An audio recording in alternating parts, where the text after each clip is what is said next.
Hello everybody, it's Tuesday the 5th of May today and we're going to be looking at plants and their parts. So let's read our Can I question. It says, can I label the parts of a plant and explain how they help the plant to flourish? So that's two parts to our question today. We need to label them, we need to know the names of the parts, and then we need to explain why they're helpful for a plant, what they do, what their job is. There are two parts to our question today. Can you remember our learning question? If you've got some actions, why don't you do them now? Where would a mini beast thrive? ? Well done. I'm sure you're starting to get the hang of it now. And our gateway this term is flourishing, that's right. And we're going to look a bit more at flourishing in ourselves later on.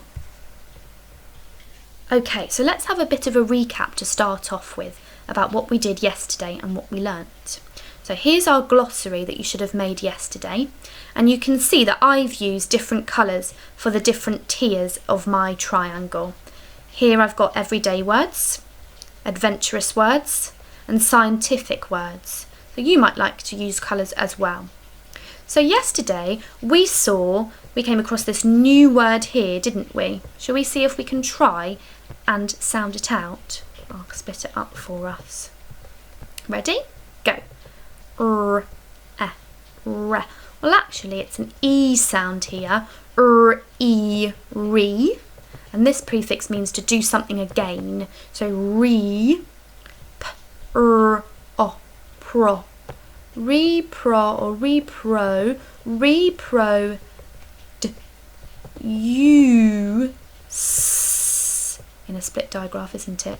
Deuce, reproduce. And do you remember what reproduce means? That's right, it means to produce another living thing of the same kind, or just to have babies. So where do we think that this new piece of language is going to go? Is it an everyday word that you use all the time? Well, it's certainly not for me. It's pretty adventurous, but actually it's a scientific piece of language, isn't it? We normally say have babies, but when we want to be scientists, we need to say reproduce. So it's going to go up here in my top tier. Why don't you add it to your glossary now? Okay, let's remind ourselves of what we're doing today then. Can I label the parts of a plant? So that's the first part of our question. So we need to find out what the parts of a plant are. Let's find out. Plants are everywhere. You can find them in some homes, in parks, in gardens and in the countryside. I've just found out that plants have three important parts: the roots, the stem and the leaves. Some plants also have flowers which are made up of petals. So not all plants have flowers, but they all have roots, a stem and some leaves. The roots keep the plant in the ground. So let's have a look. Can we remember the parts of a plant? Okay, let's play a little quiz to see if we can remember. Question 1. What is the tall central part of a plant called? Is it the stem, the roots, or the leaves? Let me hear you. Yes, it's the stem, I think. You're right. A plant is made up of three parts: the something, stem, and leaves. The flower, stem and leaves, the roots, stem and leaves, or the insects, stem and leaves.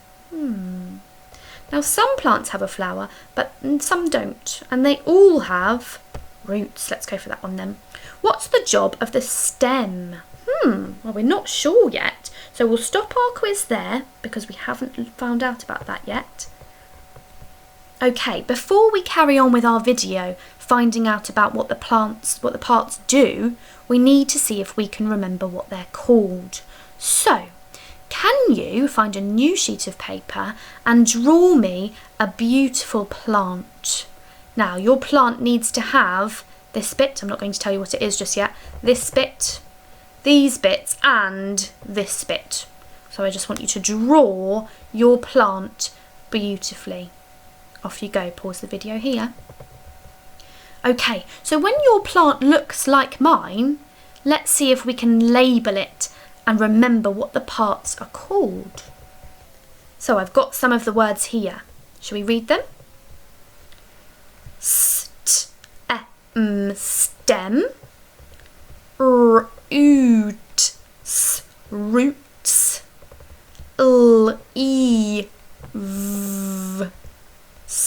leaves. Silent E there, isn't there?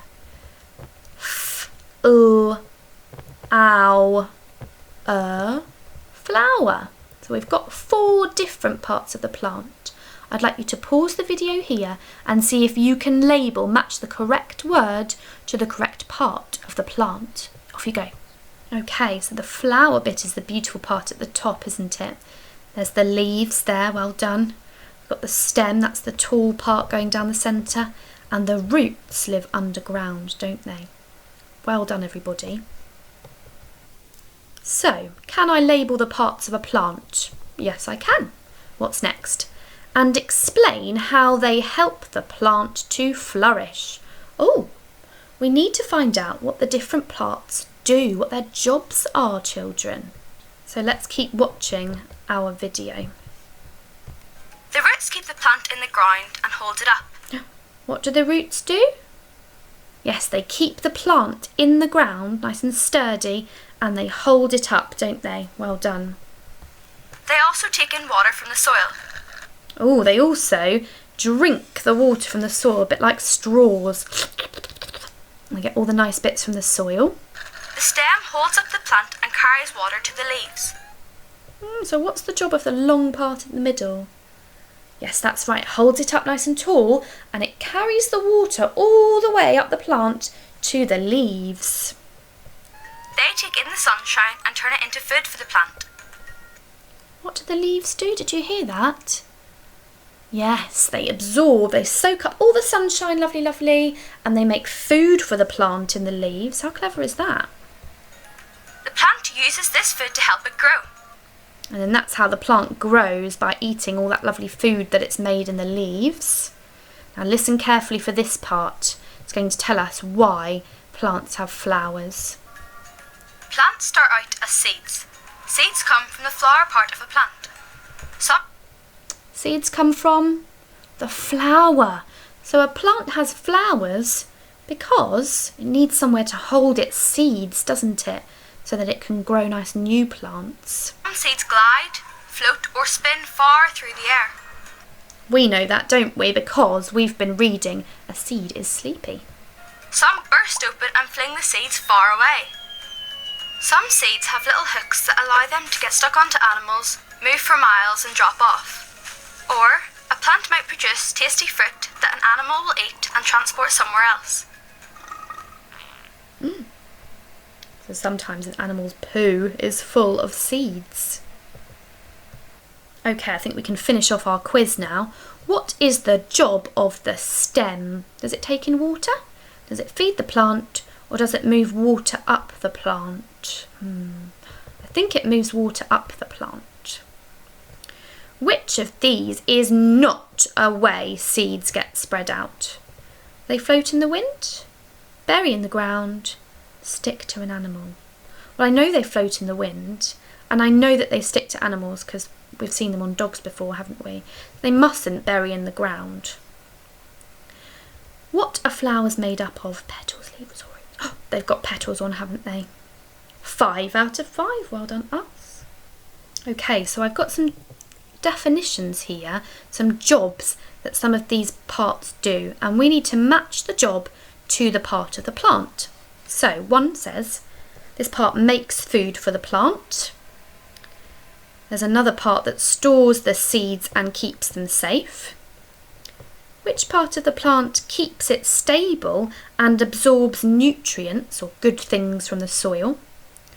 Which part carries water and nutrients to the leaves? Pause the video here and have a go at writing the job underneath the correct part of the plant, and then come back and check. Okay, so it's the flower that stores the seeds and keeps them safe, isn't it? The stem carries water and nutrients up to the leaves there. The roots keep the plant stable and absorbs nutrients, nice good stuff from the soil. And the leaves make food for the plant.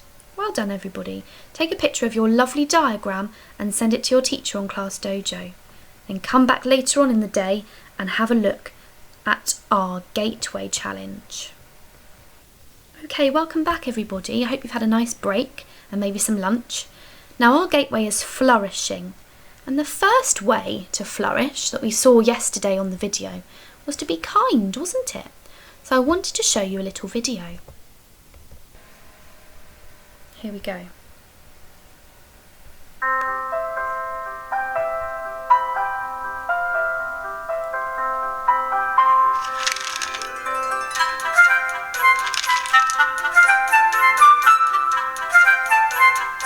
I wonder what's that in her lunch.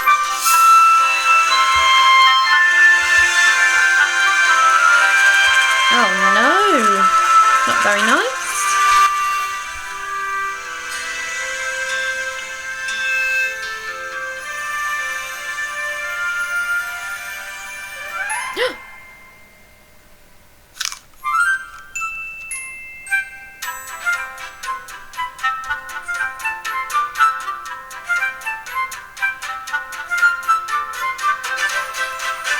He's dropped some money, but she's going to give it back to him. How do you think that's made him feel? He's all colourful all of a sudden. Let's keep watching.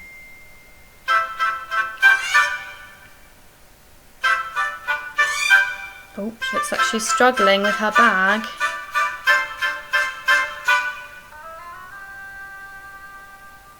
Oh dear.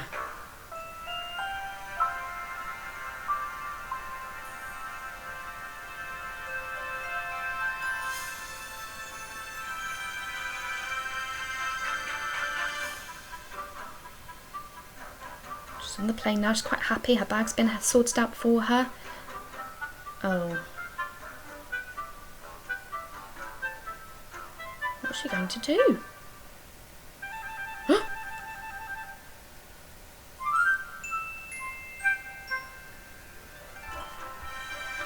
So can you see that tiny little act of kindness, being a bit silly with the baby, has made all these people smile, hasn't it? Wow, she's made 1, 2, 3, 4, 5 people a bit happier.